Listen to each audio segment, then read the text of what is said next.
Hello everyone, this is Pranjal and you are watching Pathshala Rishikesh. तो जैसे कल हमने बात की थी कि यूके पीएससी के प्रीलिम्स में सीसेट की तैयारी मैं करवाऊंगा आपको, और मैं आ गया हूं आज आपके पास लेकर सीसेट के कुछ बहुत ही ज्यादा इंपॉर्टेंट क्वेश्चंस। और किस तरह के क्वेश्चंस आएंगे ये बात करूंगा, किस टॉपिक से ये क्वेश्चंस है ये बात करूंगा, इनका सॉल्यूशन कैसे करेंगे ये बात करूंगा, ये आपको बताऊंगा कि कौन से क्वेश्चंस आपने एग्जाम में नहीं करने इन 25 डेज में। इन नए क्वेश्चंस की तरफ आपने नहीं जाना है, और मैं आपको ये सारी चीजें बताऊंगा। और साथ में ये जरूर बताऊंगा कि टॉपिक ये 1 मिनट का है, ये 1 दिन का है, इसके लिए इतनी प्रैक्टिस चाहिए, इसके लिए कितनी प्रैक्टिस चाहिए। ठीक है, तो यूके पीएससी का सीसेट आज से कर रहे हैं स्टार्ट। तो चलिए, लेके प्रभु का नाम कर रहे हैं शुरुआत। चलिए, पहला क्वेश्चन कुछ इस तरह से है आपकी स्क्रीन पे। तो आपने सबसे पहले पता क्या करना है, आपने क्वेश्चंस को देख के ना छोड़ नहीं देना है। आप लोग क्या करते हो, मेरी जो ऑब्जर्वेशंस हैं वो ये हैं कि आप क्वेश्चंस को रीड करने से भागते हो। आधे बच्चे वो जिनको मैथ्स नहीं आती है, वो मैथ्स से नहीं, वो लैंग्वेज से डरते हैं कि ये क्वेश्चन यहां से कहां घुमा के क्या क्या पता नहीं क्या पूछ रहे हैं। एक में कह रहा था माइनस प्लस माइनस जीरो। देखो, आपका खौफ, आपका डर आपके सामने है। पहला क्वेश्चन है, लास्ट ईयर का पेपर है, और पहला क्वेश्चन कुछ इस तरह से, यस नो प्लस माइनस शून्य।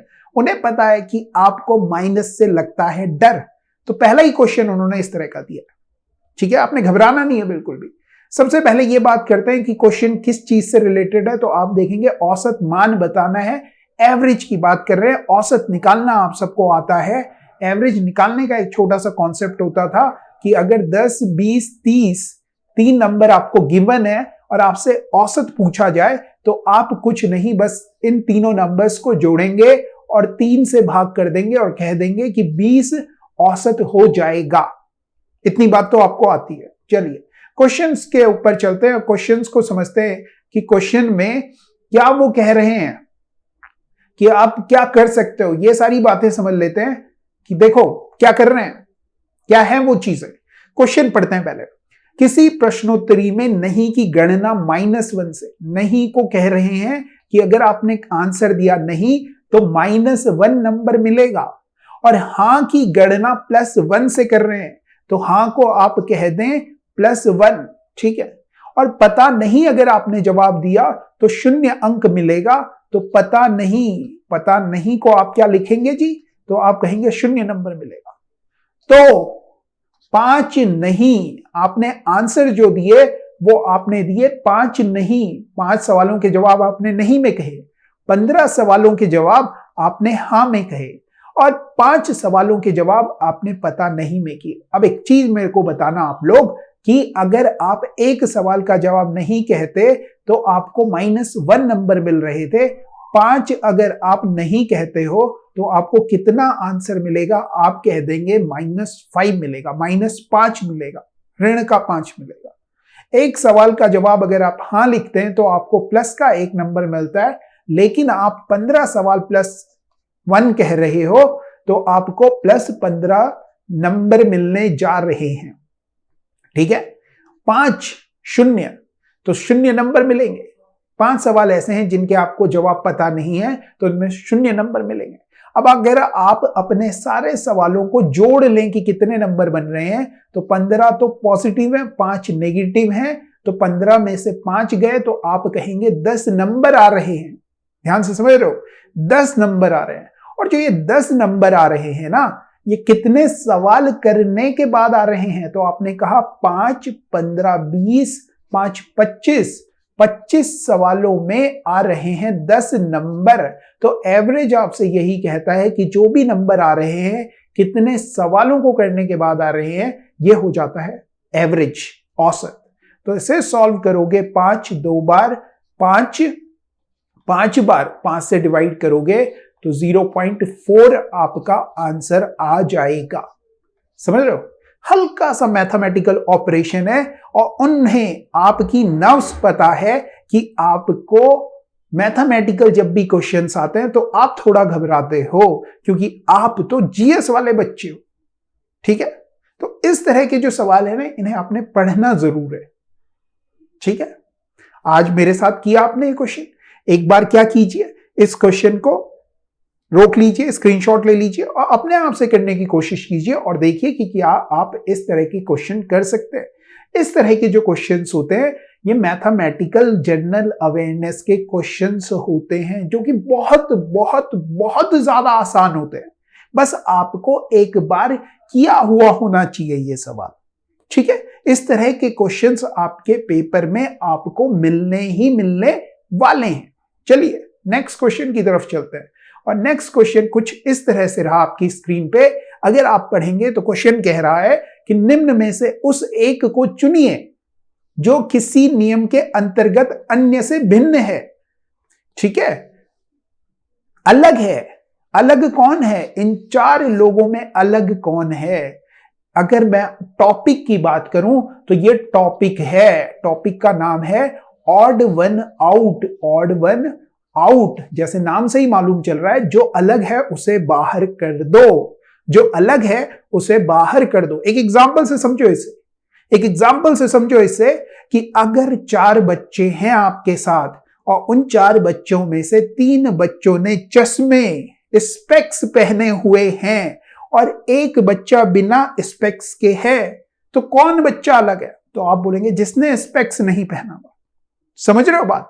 जिसने स्पेक्स नहीं पहना हुआ वो बच्चा अलग है, तो वो बच्चा अलग हो जाएगा। ये तो हुआ कि स्पेक्स मतलब उसकी कुछ क्वालिटी आपको पता हो, बच्चे दिख रहे हो, मगर आप यहां देखेंगे तो आपको दिखेगा तांबा, जस्ता, पीतल, लोहा। तो आप कहेंगे कि सर ये सारे के सारे मेटल्स हैं। मेटल तो हैं मगर इनमें एक एलॉय है, एक मिश्र धातु है, एक मिश्रण है, 2 धातुओं को मिला के बनी हुई धातु है। कौन सी है वो धातु? तो आपने कॉपर सुना होगा, स्कूल टाइम में Cu से याद करते थे कॉपर, हल्की फुल्की साइंस कहीं पढ़ी होगी 9th-10th में। जिंक के लिए Zn यूज करते थे, लोहे के लिए Fe संकेत यूज करते थे, मगर पीतल के लिए आपने कभी भी कोई संकेत यूज नहीं किया। इट मींस कि ये एलिमेंट नहीं है, ये मिश्र धातु है, ये एलॉय है, और एलॉय है तो आपका आंसर हो जाएगा ब्रास। इसे इंग्लिश में ब्रास ही तो कह रहे हैं। Got it? समझ में आ रही है बात? चले अगले क्वेश्चन की तरफ चलें। टॉपिक समझ लो कौन सा टॉपिक है, ये बहुत ज्यादा इंपॉर्टेंट है कि आपको टॉपिक पता होना चाहिए कि ये टॉपिक कौन सा है। ठीक है, डिस्क्रिप्शन में आपको इन टॉपिक से रिलेटेड एक वीडियो जरूर मिल जाएगी। अगर, और ये एक और बात बताऊं आपको, ये बहुत छोटे टॉपिक हैं, आप इन्हें 15 मिनट आज देंगे, 15 मिनट अगर आप आज दे देते हैं तो ये टॉपिक आपके क्लियर हो जाएंगे। और ये आपको नंबर दिला रहे हैं। हमारी लड़ाई 50 नंबर की है, मगर 50 नहीं, आपके आएंगे 70 और 80 नंबर। क्यों आएंगे ये बताऊंगा वीडियो के एंड में, देखते जाओ। अगले क्वेश्चन की तरफ चल रहे हैं। देखिए सवाल क्या है, नीचे दिए गए शब्द वेंचर सम के अक्षरों से किस शब्द को बनाया जा सकता है? जो ये शब्द है वेंचर सम, इसमें जो लेटर्स हैं VENTURESOME, इनको यूज करते हुए इन 4 शब्दों में से किसे बनाया जा सकता है? तो आप कहेंगे एक एक करके चेक करना होगा। बिल्कुल, मगर अगर आपने ये क्वेश्चन पहले नहीं किया है तो आत्मा तो कांपेगी, और ये आत्मा आपकी ना कांपे इसलिए मैं इस तरह के, जरूरी नहीं है कि सारे मैं हार्ड क्वेश्चंस आपको कराऊं, नहीं, मैं हर वो चीज, हर वो टॉपिक आपसे कवर करवाऊंगा जो आपको नंबर दिलवाएगा। भले ही वो किसी बच्चे के लिए आसान हो जाए, लोग कमेंट करेंगे कि आसान है, हार्ड है, हार्ड है, आसान है, मगर ओवरऑल जो पेपर होगा वो 50 नंबर आपके बनवा देगा और पेपर क्लियर हो जाएगा। देखिए वेंचर सम की बात कर रहे हैं, तो वेंचर सम को जब आप देखते हो तो वेंचर सम में जो ये हैं लेटर्स, इनको यूज करते हुए, तो अगर आप ऑब्जर्व करेंगे तो M नहीं है वेंचर सम में, है क्या? है। U है क्या? हाँ है। R है क्या? हाँ है। T है क्या? हाँ है। एस है क्या? हाँ है। ओ है क्या? हाँ है। आर है क्या? हाँ है। तो दो आर नहीं है। समझ रहे हो कहां फंसता है आदमी? आदमी यहां फंसता है। एक आर दिया हुआ है मगर यूज कितने कर रहा है? दो कर रहा है। ये नहीं हो सकता, ये नहीं बनाया जा सकता। अरे भैया, अगर वेंचर सम के पास केवल एक ही आर है तो एक ही आर तो देगा, दो आर कहां से दे देगा रोस्ट्रम के लिए? आ रही है बात समझ में? ऐसे ही दो आर वाले ये वाले भाई साहब भी दिख गए हमें, ये भी नहीं होगा आंसर। इसी तरह से यहां 17 में ई देखोगे तो भरमार है ई की। देख पा रहे हो यहां ई कितने हैं वेंचर सम में? एक ई, दो ई और तीन, केवल तीन ही है। मगर 17 में अगर आप ऑब्जर्व करोगे तो 4 ई हैं। तो इस तरह से ये क्वेश्चंस आप देख सकते हो कि ये भी पॉसिबल नहीं है, और हम अब आंखें मूंद के कह देंगे कि सर मन आंसर हो जाएगा। आ रही है बात समझ में? चलें आगे और नेक्स्ट क्वेश्चन की तरफ चलते हैं और नेक्स्ट क्वेश्चन को देखते हैं कि क्या है। देखिए क्वेश्चन ब्लड रिलेशन का क्वेश्चन है, खूनी रिश्तों का क्वेश्चन है, भाई भाई का कत्ल कर देता है उनका क्वेश्चन है। तो क्वेश्चन है ब्लड रिलेशन, टॉपिक का नाम ब्लड रिलेशन, और इससे पहले जो टॉपिक था वो था वर्ड फॉर्मेशन। वर्ड फॉर्मेशन, ठीक है। यह है ब्लड रिलेशन का क्वेश्चन। क्वेश्चंस कैसे करना है ये समझो। जो एक जनरेशन के लोग हैं, जैसे आप, आपका भाई, आपकी सिस्टर, आपके कजन्स, वो सब एक ही जनरेशन के हैं। शादियों में जब जाते हो तो सब के सब एक साथ मिलते हैं, मतलब एक जनरेशन के लोग हैं। इनसे ऊपर वाली जनरेशन, आपके पिताजी, फादर, मदर,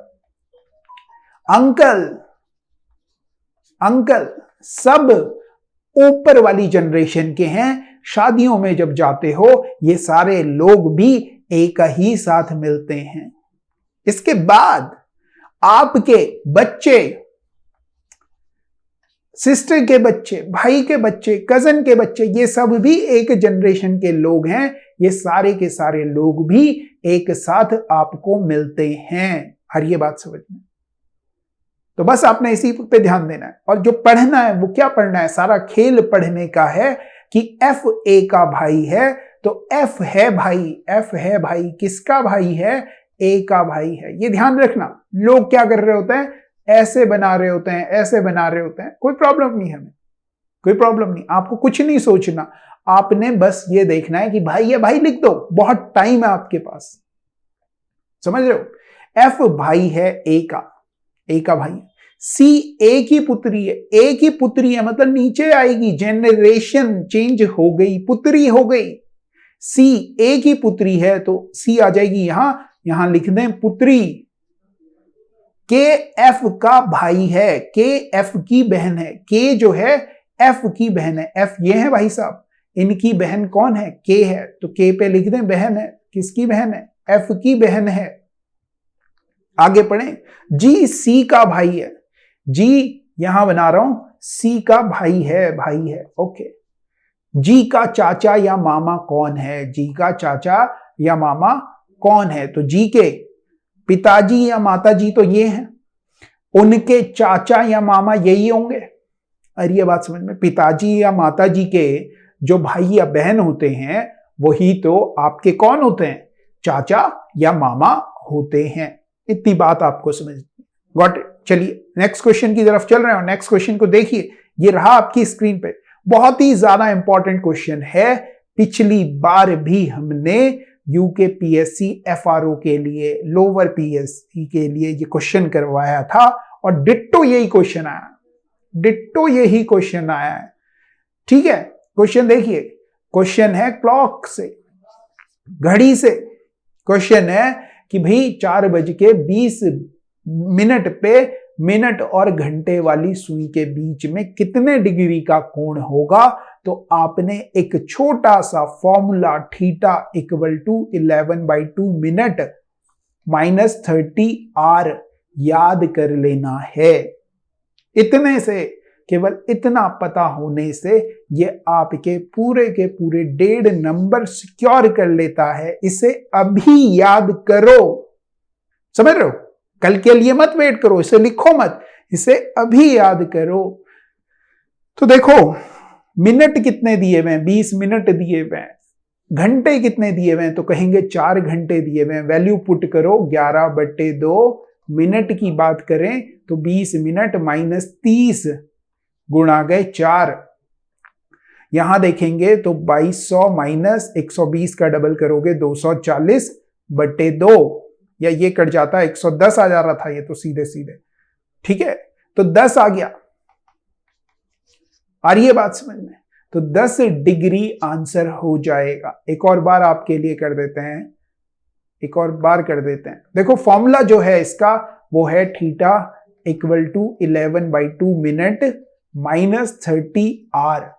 वैल्यू पुट की, मिनट है 20 पुट किया तो 11/2 इंटू 20 माइनस 30 गुणा गए 4 घंटे। 4 बज के 4 घंटे हो गए। 2 से ये कट गया, 10 आ गया। थीटा का मतलब है कोण, थीटा मतलब कोण बराबर, थीटा ना लिखो कोण लिख लो, कोई दिक्कत नहीं है, कोण या थीटा सेम बात है, ठीक है। तो 110 माइनस 120 आंसर आ गया 10। माइनस का 10 आया, कोई फर्क नहीं है, 10 आंसर है तो 10 आंसर हो जाएगा, ठीक है। 2 तरह से एंगल निकलते हैं, या तो -10 आया या फिर 360 में से ये -10 घटा लोगे तो 350 डिग्री का भी एक कोण हो जाएगा। क्यों आए ये 2 एंगल, ये समझो। देखो 4:20 कह रहा है, मतलब 3 यहां होता है, 4 यहां होता है।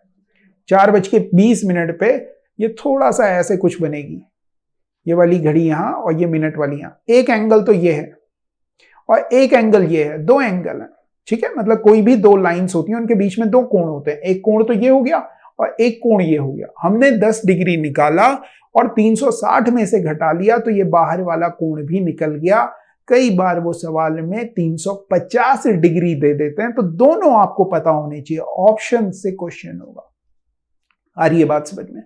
चलें आगे, नेक्स्ट क्वेश्चन देखें।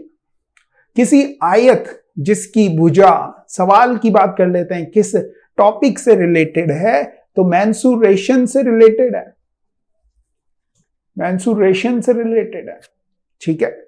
लिंक डिस्क्रिप्शन में है, देखो जाके। केवल एक बार आपने फॉर्मूले याद करने, इससे ज्यादा और कुछ नहीं चाहिए। क्वेश्चन बहुत ज्यादा आसान है। कह रहा है किसी आयत, किसी रेक्टेंगल जिसकी भुजाएं 18 सेंटीमीटर एंड 14 सेंटीमीटर है, तो 18 और 14, अगर मैं इसे 18 और इसे 14 बना लूं, में जो सबसे बड़ा वृत्त खींचा जा सकता है। अगर इसमें आप एक सर्कल बनाओ, एक वृत्त बनाओ, तो आप कहोगे कि सर इससे बड़ा सर्कल तो नहीं बना सकते, क्योंकि सर्कल की रेडियस r इधर है तो r इधर है, r इधर है तो r इधर है, मतलब बाहर नहीं जा सकती। अब अगर आप देखें तो ये पूरा 2r से ज्यादा नहीं हो सकता। अगर 2r से बड़ा हुआ तो ये इस आयत से बाहर चले जाएगा। तो r की वैल्यू, या आप ये कहें 2r की वैल्यू आपके पास 14 आ गई और r की वैल्यू 7 आ गई, और आपसे पूछ रहे हैं सर्कल का एरिया बताओ। क्या बताओ? क्षेत्रफल बताओ। तो क्षेत्रफल होता है पाई r स्क्वायर इक्वल टू 22/7 गुणा गए 7 गुणा गए 7, 7 से 7 कट गया, 22 सत्ते 154 सेंटीमीटर आंसर हो जाएगा। इसी सवाल में, ये तो क्षेत्रफल की बात थी, परिमाप याद करो। किसका परिमाप याद करो? सर्कल का, वृत्त का परिमाप याद करें, 2πr होता है। वो पूछ लेता तो आप इस फॉर्मूले में वैल्यू पुट कर देते और आंसर निकाल लेते। Got it? चले आगे, अगला क्वेश्चन देखिए। अगला क्वेश्चन कुछ इस तरह से है। एक पंक्ति में a का स्थान शुरू से 18वां है, तो a का शुरू से 18वां है, आपने लिख दिया यहां पे 18वां है। शुरू से मतलब हम मान रहे हैं कि इस साइड से, यहां से शुरुआत कर रहे हैं, यहां से 18वां है, मतलब मैं मान लो कि a हूं और मेरे इस तरफ 18वां नंबर है, मतलब मेरे इस तरफ 17 लोग और हैं। आ रही है बात समझ में? जबकि b का स्थान 16वां है, तो पहले सबसे पहले बात कर लेते हैं टॉपिक क्या है। तो रैंकिंग, ऑर्डर एंड रैंकिंग।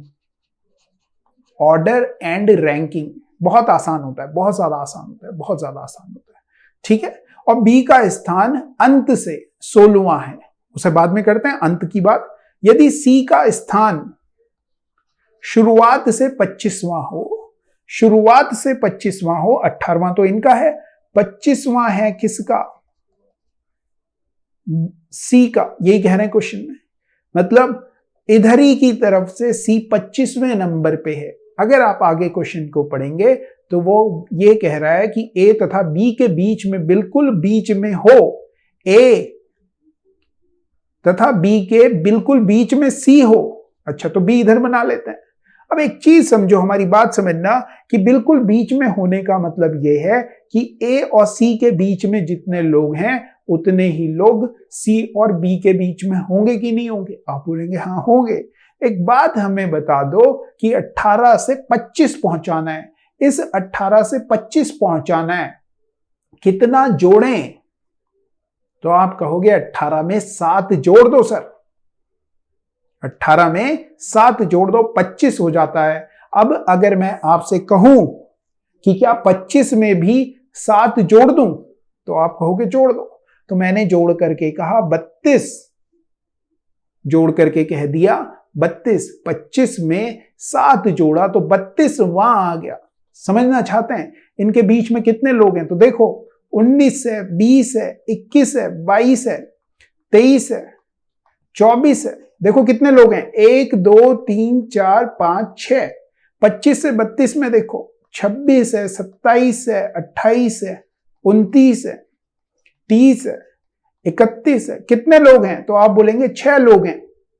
यही तो कहा था कि ए और बी के बीच में बिल्कुल सी बैठा है, सी बैठा है। तो हमें लेफ्ट से इस तरफ से उनका पोजीशन मालूम चल गई। मगर बी के बारे में उन्होंने एक और लाइन कही है शुरुआत में, जो कही थी कि भाई इसका 16वां स्थान है, इस तरफ से 16वां स्थान है। तो अगर आपको लेफ्ट से और राइट से किसी आदमी की पोजीशन पता है, किसी आदमी की लेफ्ट से और राइट से पोजीशन पता है, तो टोटल बच्चे जो होते हैं वो लेफ्ट प्लस राइट -1 होते हैं। और आप कहेंगे लेफ्ट से ये 32वां है, यहां से 16वां है, और -1 करोगे तो 48 में से 1 गया और 47 आ गया।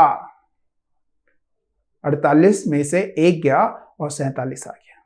आ रही है बात समझ में? इसका लिंक भी आपको डिस्क्रिप्शन में मिलेगा। और एक बात कह रहा हूं कि 10 मिनट का कॉन्सेप्ट है, बस 10 मिनट का कॉन्सेप्ट है, ये आपने देख लेना है, क्योंकि इसका क्वेश्चन आने के बहुत ज्यादा चांसेस हैं। और अगर इस तरह का कोई क्वेश्चन आया तो आपको करना ही करना है। चलिए आगे बढ़ते हैं। अगला क्वेश्चन देखिए।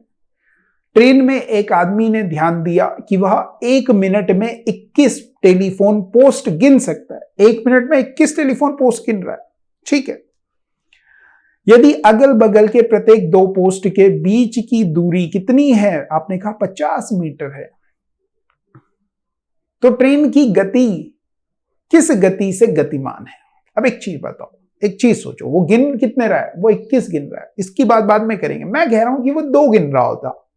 कितने गिन रहा होता? 2 टेलीफोन पोस्ट गिन रहा होता। एक आदमी यहां से ट्रेन से जाता और गिनता 1 मिनट में पहला और दूसरा। 2 गिनता मतलब कितनी डिस्टेंस गिनता? बोलोगे 1, डिस्टेंस तो 85 मीटर आई। पोल 2 गिने मगर डिस्टेंस कितनी आई? 1 आई। अगर 3 गिन रहा होता तो आप कहोगे पहला गिना, दूसरा गिना, तीसरा गिना, डिस्टेंस कितनी कवर की? पहली और दूसरी, 2 ही डिस्टेंस कवर की। 2 ही डिस्टेंस कवर करने का मतलब हो गया कि भैया 3 पोल में 2 डिस्टेंस आ रही है। अगर 4 करता, 1 2 3 और 4, तो डिस्टेंस कितनी आती? तो आप कहोगे 1 2 और 3, 3 डिस्टेंस आती, 3 डिस्टेंस आती, 50 50 50 50। अब उसने किया क्या है देखिए, 1 मिनट में कितने 21 टेलीफोन पोस्ट गिन दिए। तो आप कहेंगे 20 की दूरी आई, और 20 की दूरी का मतलब 20 गुणा गए, दूरी कितनी है? 50। तो मल्टीप्लाई करोगे 1000 मीटर वो ट्रेवल कर रहा है। कितने टाइम में? आप कहेंगे 1 मिनट में।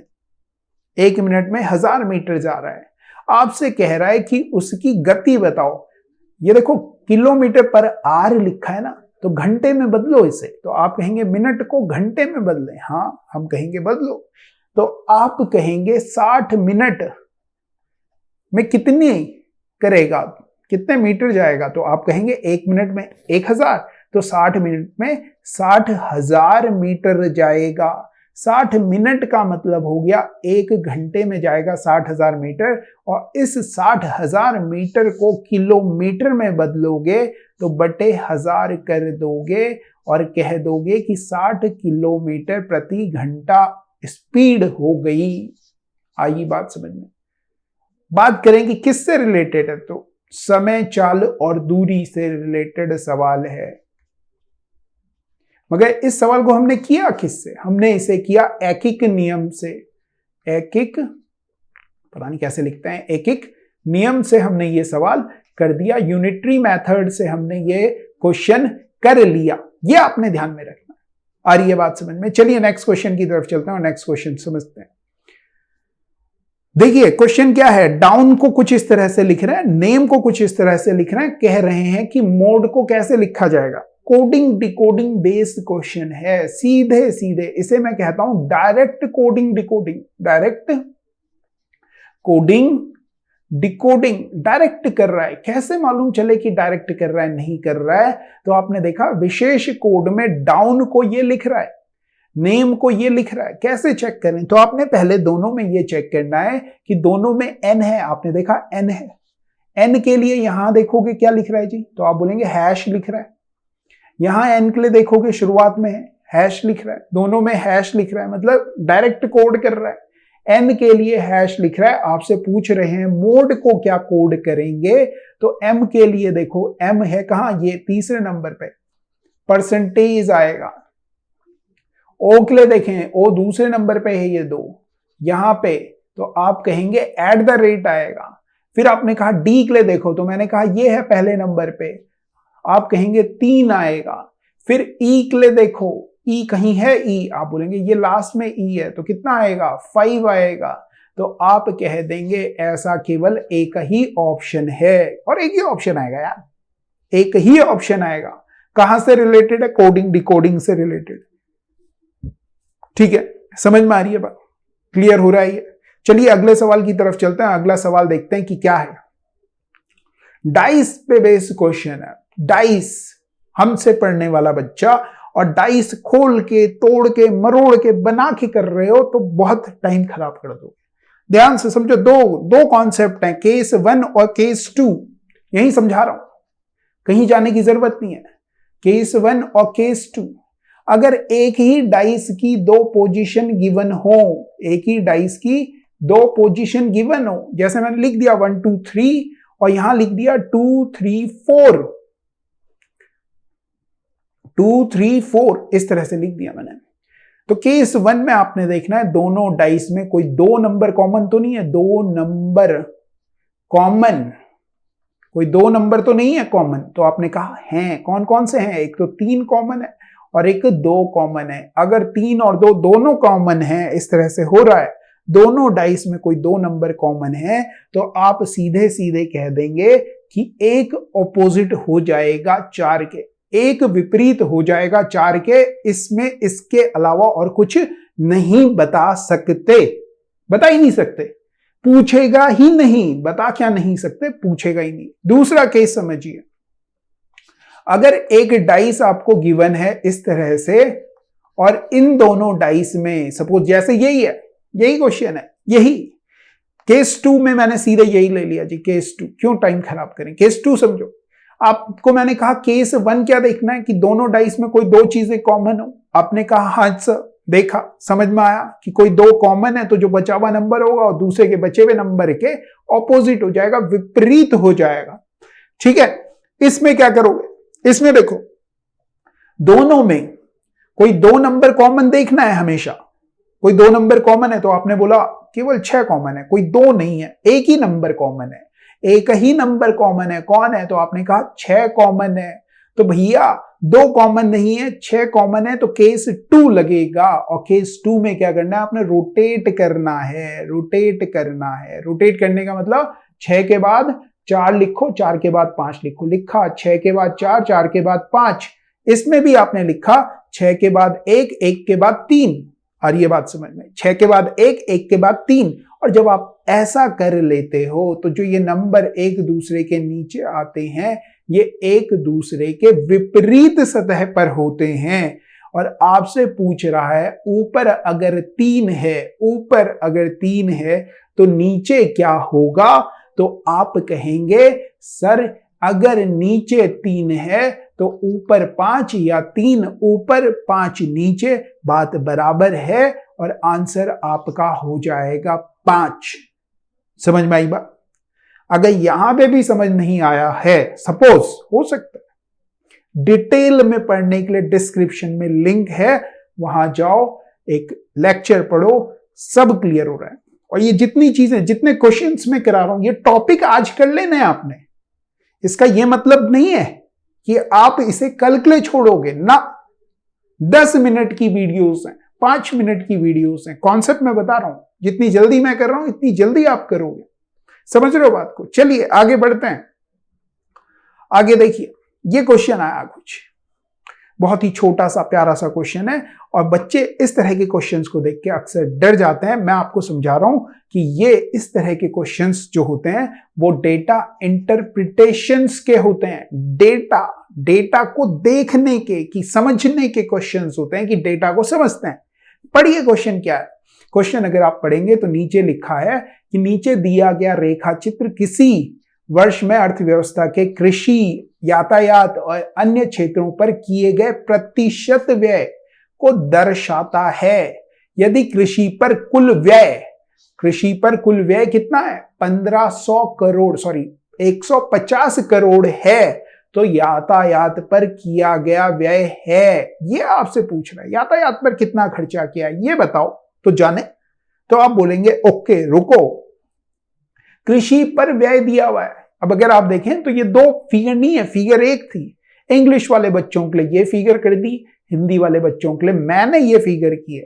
ठीक है, वो कह रहा है कृषि पर कुल खर्च, कुल व्यय जो है वो 150 है। तो आपने कृषि देखा 37.5 है, मतलब 37.5 का मान आपको 150 करोड़ दिया हुआ है, यही कह रहा है वो।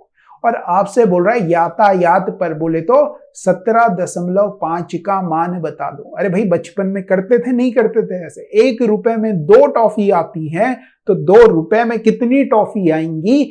बचपन में ये कर करके बड़े हुए और आज इन क्वेश्चंस पे भटक रहे हो, अटक रहे हो, लटक रहे हो।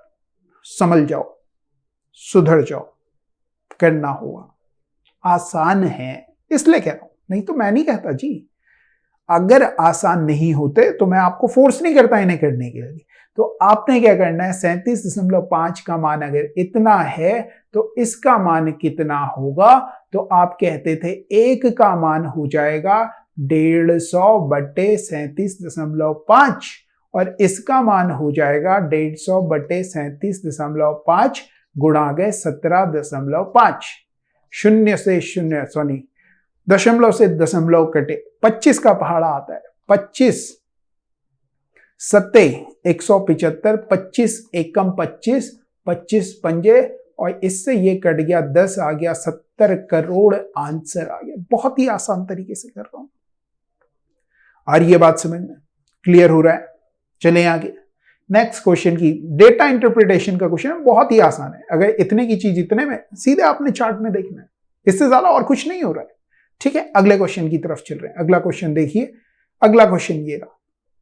ये क्वेश्चंस अगर आप मैथ्स बैकग्राउंड के नहीं हैं तो इस तरह के डीआई के क्वेश्चंस को करने की गलतियां ना करें। हो सकता है कि सवाल आसान हो सकता है कि सवाल हार्ड हो, ठीक है, मगर एक चीज मैं आपको बता दूं, देखो इनकम जो दे रखी है आपको, वो दे रखी है 0 से 1 इन 1000 यूनिट। आय किसी आदमी की 1000 में दे रखी है और 0 से 1 0 से 2, 1 से 2, 2 से 3 और 3 से 5, ये कह रहा है। अब एक चीज बताओ, अगर इतनी आय वाले लोगों को पकड़ोगे और पूछोगे कि भाई औसत बता दो, एक चीज हमेशा याद रखना, औसत कभी भी इनसे ज्यादा नहीं आएगा। अगर इनसे ज्यादा है औसत तो वो आंसर हो नहीं सकता। तो देखो कहां से कहां तक होगा। 0 सबसे कम कितना है, 0 है। सबसे ज्यादा कितना है, आप बोलेंगे 5 है। मतलब जो औसत आएगा सैलरी का, आय का, वो 0 से 5 के बीच में होगा। होगा कि नहीं होगा, आप बोलेंगे हाँ सर होगा। तो 0 और 5 के बीच में ये नहीं आता है। आप कहेंगे ये भी नहीं आता है। औसत की बात कर रहा हूं। औसत जो होता है वो हमेशा सबसे कम और सबसे ज्यादा के बीच में आता है। औसत किसका पूछ रहे हैं, आय का पूछ रहे हैं। आय, तो आय देखो सबसे कम 0 है, सबसे ज्यादा 5 है, इसके बीच में कहीं आएगा। तो 0 और 5 के बीच में आएगा। तो आप कहेंगे ये और ये दोनों ऑप्शन तो पॉसिबल नहीं है। ठीक है। फिर आपने एक और चीज देखी, आपने देखा कि 3 पॉइंट ये, ठीक। अब आपने देखा कि 117 लोग हैं जिनकी लगभग 4 के बराबर है, और सारे लोगों की जो आय है वो 2 से 3 को मान लो, या 1 से 2 के बीच में, 2 के करीब है। तो आप कहेंगे इन दोनों में से कौन सा नंबर बड़ा है। तो आप कहेंगे 117 से बड़ा नंबर तो ये है। इनको जोड़ोगे 117 से ज्यादा आएगा। मतलब जो आय है वो इस तरफ सरक जाएगी। 3.96 ना हो करके 2.69 हो जाएगी। इस तरह के क्वेश्चंस को इस तरह से सॉल्व कर सकते हैं अगर आप मैथ्स बैकग्राउंड के हो। तो आर्ट्स बैकग्राउंड के भी हो तो आप 2 ऑप्शन तो इस तरह से बाहर कर ही सकते हो कि जो आय है वो 0 और 5 के बीच में आएगी। इसके अलावा अगर बाहर के ऑप्शन दिए तो वो बाहर हो जाएंगे। Got it. चलिए अगले सवाल की तरफ चल रहे हैं। सवाल किसका है, औसत का सवाल है।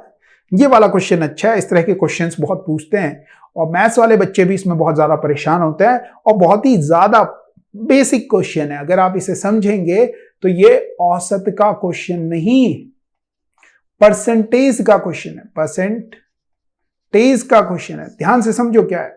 ये कह रहा है एक निरीक्षक इतने परसेंट मीटरों को खराब होने के कारण रद्द कर देता है।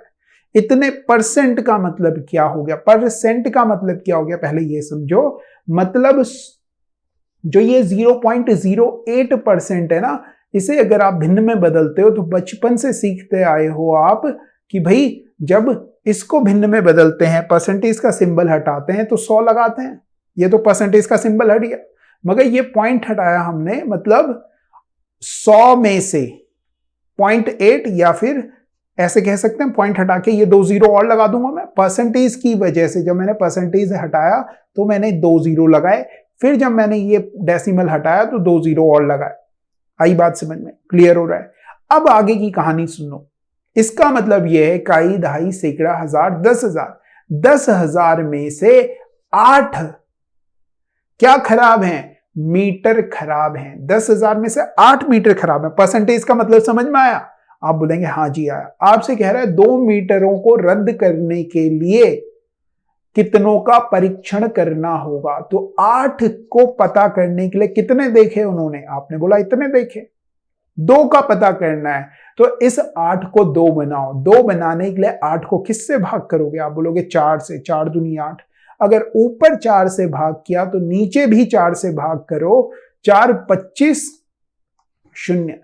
मतलब 2 का पता लगाना है तो 2500 मीटर जांचने होंगे। आंसर हो जाएगा 2500। आ रही है बात समझ में, क्लियर हुआ क्वेश्चन। बहुत ही आसान सा छोटा सा क्वेश्चन था। चलें आगे। ठीक है, किस पे बेस्ड है, परसेंटेज पे बेस्ड है। मतलब प्रतिशत को अगर भिन्न में बदलना है तो परसेंटेज का सिंबल हटाओ और उसे अपॉन 100 कर लो, बस उस पे बेस्ड है। मगर हल्का सा इन्होंने जनरल अवेयरनेस इसमें डालने की कोशिशें की हैं। ठीक है ना। आगे देखिए, यह सवाल मेंसुरेशन का सवाल है। तो अगर आपने मेंसुरेशन नहीं पढ़ी तो अभी फिलहाल कोई सही वक्त नहीं है मेंसुरेशन पढ़ने का। वैसे अगर पढ़ लोगे तो एक दिन का टॉपिक नहीं है, ठीक है, मगर फिलहाल मत पढ़ो। फिलहाल हम क्या करेंगे, रीजनिंग के कोर जो टॉपिक हैं उनसे आपके नंबर्स यहां तक लाने की पूरी कोशिश करेंगे, और मैथ्स के छोटे छोटे टॉपिक जो है, ठीक है। यहां पे वॉल्यूम की बात की है, कोण की, that of a biggest sphere which, Hindi में पढ़ लेते हैं, एक घन के आयतन तथा उस घन के, घन बना लेते हैं, इस तरह से घन होगा, ठीक। इसके अंदर एक क्या होगा,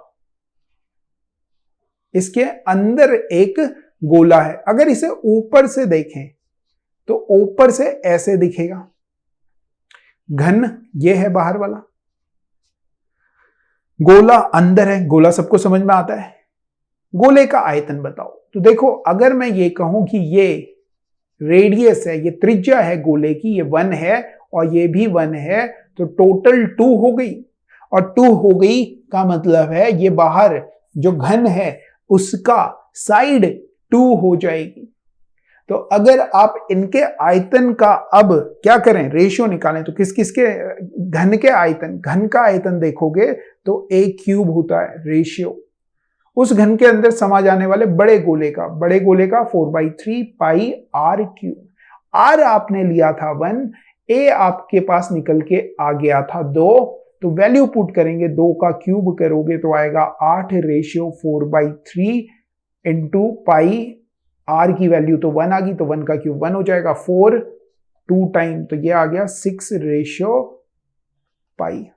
ऐसा कोई है तो ये आंसर हो जाएगा, ठीक है। जिससे थोड़ा सा मेंसुरेशन पता है उनके लिए आसान क्वेश्चन था, और जिन्होंने मेंसुरेशन नहीं पढ़ा है उनके लिए थोड़ा सा टिपिकल हो जाएगा। चलिए आगे बढ़ते हैं।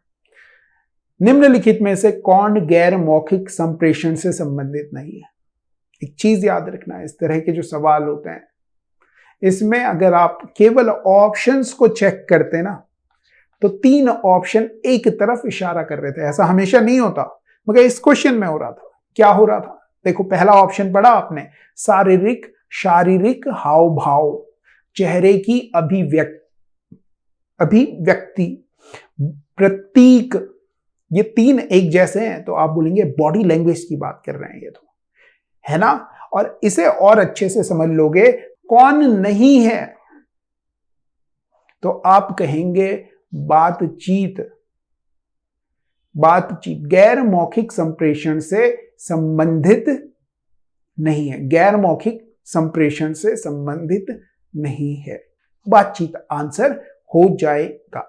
चलिए अगले क्वेश्चंस की तरफ चलते हैं और अगला क्वेश्चन देखते हैं। अगला क्वेश्चन कुछ इस तरह से, इसके बारे में हम बात करें कि किस टॉपिक से, तो ये इंग्लिश का है। 1 वर्ड सब्स्टिट्यूशन, पूरे शब्द के लिए, पूरे वाक्य के लिए एक शब्द की बात कर रहे हैं। वह जो मानता है कि सभी चीजें और जीवन की घटनाएं पूर्व निर्धारित होती हैं, तो 1 वर्ड सब्स्टिट्यूशन से रिलेटेड है, 1 वर्ड सब्स्टिट्यूशन से रिलेटेड है। तो जो ये मानता है कि सब कुछ पहले से निर्धारित है, हमें कुछ करने की जरूरत नहीं, हमारा पेपर पहले ही निकल रहा है, पढ़ने की जरूरत नहीं है, ऐसे आदमी को कहते हैं भाग्यवादी। ये लोग नहीं पढ़ेंगे और पता है इनका क्या होगा, इन्हें खुद भी पता है, मगर भाग्य पे बहुत ज्यादा भरोसा है, ठीक है। तो इस तरह के लोगों को, तो ये जो टॉपिक है इसका नाम है 1 वर्ड सब्स्टिट्यूशन, इंग्लिश में आप इसे देख सकते हैं, ठीक है। तो इस तरह के क्वेश्चंस आपने देखने। इसके बाद ये टॉपिक आ गया कैलेंडर। कैलेंडर है तो कैलेंडर है जी, कैलेंडर का एक कॉन्सेप्ट, एक मूल मंत्र, प्रांजलास्त्र आपको दे रहा हूं। कोई भी साल जिस दिन से शुरू होता है उसी दिन पे खत्म हो जाता है। कोई भी साल जिस दिन से शुरू होता है उसी दिन पे खत्म होता है, बशर्ते है कि वो साधारण वर्ष होना चाहिए। मतलब 1 जनवरी और 31 दिसंबर दोनों का डे सेम होगा। अगर मंडे है तो मंडे ही होगा, बशर्ते है कि नॉर्मल ईयर होना चाहिए, लीप ईयर नहीं होना चाहिए। अगर ये ऐसा है तो अगले साल की जो 1 जनवरी होगी, अगर ये मंडे था तो आप कहोगे अगले साल, अगर ये मैं 2001 लिख लूं तो 2002 की बात आप करेंगे और आप कह देंगे कि सर ये हो जाएगा ट्यूसडे। बस इसी कॉन्सेप्ट पे बेस्ड है। तो इन्होंने आपके साथ क्या कहा, इन्होंने कहा कि 8 दिसंबर 2007 को सैटरडे है और आपसे पूछ रहे हैं 8 दिसंबर 2006 को कौन सा होगा, तो आप कहेंगे एक दिन पीछे जा रहे हैं। जब आगे जाते हैं मंडे था तो अगला दिन ट्यूसडे हुआ, एक साल पीछे जा रहे हैं तो एक दिन पीछे करोगे और सीधे कह दोगे फ्राइडे होगा। ज्यादा कुछ सोचने की जरूरत नहीं है। तो कैलेंडर पे बेस्ड भी हमने एक लेक्चर शायद किया है, उसे जाकर के आपने देखना है। बहुत ज्यादा बड़ा नहीं है, मगर हमेशा छोटे छोटे लेक्चर्स आपने इस तरह से देख लेना है। चलिए अगले क्वेश्चन की तरफ चलते हैं। दिए गए चित्रों में लाभांश, लाभ और बोनस को दर्शाने वाला सबसे बड़ा संबंध कौन सा है? तो अगर आप इसे ऑब्जर्व करेंगे तो ये जो फिगर्स हैं इन्हें कहते हैं वेन डायग्राम। टॉपिक का नाम है वेन डायग्राम और वेन डायग्राम में लाभ के अंदर लाभांश और बोनस दोनों आ जाएगा, तो सी ऑप्शन आंसर हो जाएगा। आ रही है बात समझ में? चलिए आगे चलते हैं। वेन डायग्राम को भी आपने देख लेना है। इसके बाद ये विशुद्ध मैथ्स का क्वेश्चन है, मगर अगर आपने थोड़ी बहुत भी मैथ्स पढ़ी है तो अंतःवृत्त और बहिर्वृत्त के क्षेत्रफलों का अनुपात कह रहा है, तो आप कहेंगे एक वर्ग के, तो वर्ग बना लिया हमने, उसके अंदर एक वृत्त है तो अंतर्वृत्त कहते हैं उसे। बाहर एक वृत्त है तो बाहर एक वृत्त बना लो, ऐसे ऐसे बन गए दो वृत्त। तो अंतर्वृत्त जो अंदर वाला वृत्त है उसकी अगर रेडियस आपने कहा 1 है तो देखो ये भी 1 होगी। आप बोलेंगे हाँ होगी होगी होगी होगी ना, हाँ 1 होगी। तो जो बाहर वाला वृत्त है उसकी रेडियस कितनी होगी, तो आप देखेंगे ये 1 है तो ये भी 1 होगा और ये जो होगा ये √2 हो जाएगा क्योंकि ये 90 डिग्री बनाएगा। ठीक, आपसे पूछ क्या रहे हैं, उनके क्षेत्रफलों की बात कर रहे हैं। वृत्त के क्षेत्रफल अंदर वाले का रेडियस या त्रिज्या आप देखेंगे तो 1 है, बाहर वाले की देखेंगे तो √2 है, तो आप कहेंगे πr² रेशियो πr²। 1 का स्क्वायर करोगे तो π1 का स्क्वायर रेशियो π√2 का स्क्वायर बोले तो 2, पाई से पाई कैंसिल आउट हो गया और 1:2 आपके पास आंसर आ गया। एक और चीज जो आप अगर मैथ्स वाले हो तो समझ सकते थे कि क्षेत्रफलों का अनुपात कह रहा है, ये कभी भी ये और ये नहीं होगा। क्यों नहीं होगा? क्योंकि r² आने वाला है वृत्त के एरिया के लिए और r² कभी भी रूट में नहीं होंगे, इसलिए आपका ये तीनों कभी आंसर नहीं हो सकते थे अगर वो मैथ्स की बात कर रहे हैं। ठीक है ना? चलिए ये इस क्वेश्चन को करते हैं और ये क्वेश्चन अगर आप इस क्वेश्चन को ऑब्जर्व करेंगे तो आप साफ साफ देखेंगे कि ये जो क्वेश्चन है ये है डायरेक्शन सेंस का। ठीक है, देखिए ये लास्ट क्वेश्चन होगा आज का जो लेक्चर है वो बहुत ज्यादा लंबा हो गया, मगर आपको एक चीज ध्यान रखनी है कि जितने भी टॉपिक हमने किए हैं उनके लिंक डिस्क्रिप्शन में है। वो सारे टॉपिक आपने 2x स्पीड में जाके एक बार देख लेना। ठीक है, एक एक क्वेश्चन कर रहे हैं और कॉन्सेप्ट को समझने की कोशिश कर रहे हैं कि किस तरह के क्वेश्चंस आते हैं। और मैं आपको ये जरूर बताना चाह रहा हूं कि देखो पेपर ज्यादा हार्ड नहीं आता, आप उसे हार्ड बना देते हो क्योंकि आप उसकी प्रैक्टिस नहीं करते। चलिए देखिए क्या है क्वेश्चन। एक व्यक्ति एक निश्चित बिंदु से दक्षिण की ओर जा रहा है, तो पहले समझ लेते हैं पूर्व पश्चिम उत्तर दक्षिण। पूर्व इधर ले लो, पश्चिम इधर ले लो भैया, उत्तर इधर ले लें और दक्षिण नीचे ले लो। अगर इंग्लिश में बात करूं तो ईस्ट वेस्ट नॉर्थ और साउथ, इस तरह से आपने डायरेक्शन ले लेनी। क्वेश्चन में कह रहा है कि एक व्यक्ति एक निश्चित बिंदु से दक्षिण की ओर जा रहा है। दक्षिण की ओर जा रहा है का मतलब है ऐसे गया, यहां पे वो बिंदु है, नीचे की तरफ गया और कितना गया तो आप कहेंगे 15 मीटर गया। वहां से 12 मीटर उत्तर की तरफ गया, 12 मीटर उत्तर की तरफ गया, 12 मीटर, 15 मीटर और 12 मीटर, ऐसे ही जा रहा है उत्तर की। तत्पश्चात 4 मीटर पश्चिम की ओर जाता है, 4 मीटर पश्चिम की ओर चलता है, 4 मीटर पश्चिम। तो पश्चिम अगर आप देखेंगे तो ये जो दिशा है ये पश्चिम है, इस बिंदु से पश्चिम की ओर 4 मीटर गए। अब ध्यान से समझना, ये पूरी लाइन 15 है, वापस वो 12 आया था, मतलब ये 3 मीटर हो गई। अब आपसे पूछ रहा है वह निश्चित बिंदु से कितनी दूरी तथा किस दिशा में है, मतलब यह जो बिंदु है वो इस बिंदु से किस दिशा में है, किस दिशा में है। तो आप कहेंगे ये वाली जो डायरेक्शन है ये कौन सी डायरेक्शन है, तो इस तरह से यहां पे आप फिगर बनाएं। आप कहेंगे ये नॉर्थ है, ये साउथ है, ये ईस्ट है, ये वेस्ट है। तो वेस्ट और साउथ के बीच से ये डायरेक्शन जा रही है, तो वेस्ट साउथ हो जाएगी, दक्षिण पश्चिम हो जाएगी। 2 ऑप्शंस आपको मिल रहे हैं दक्षिण और पश्चिम के। तो पाइथागोरस थ्योरम लगती है 3 और 4, तो ये वाली जो लेंथ हो जाएगी ये 5 हो जाएगी। पाइथागोरस राइट एंगल ट्राइंगल, या अगर मैं बात कहूं कि समकोण त्रिभुज अगर हम बनाएं तो ये वाली भुजा को अगर आप लंब कहो, इसे आधार कहो, तो आप कर्ण नहीं बता सकते क्या, तो आप कहेंगे बता देंगे। कर्ण का स्क्वायर वर्ग बराबर होता है लंब के वर्ग के प्लस आधार के वर्ग के।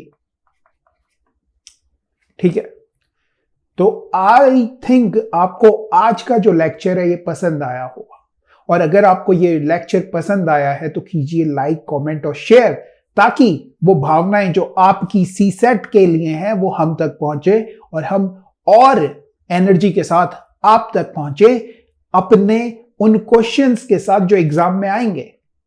भले ही क्वेश्चन कुछ आसान लगे, कुछ हार्ड लगे, मगर इसी तरह के क्वेश्चंस, और मैं तो कहूंगा यही क्वेश्चंस एग्जाम में आपको दिखेंगे।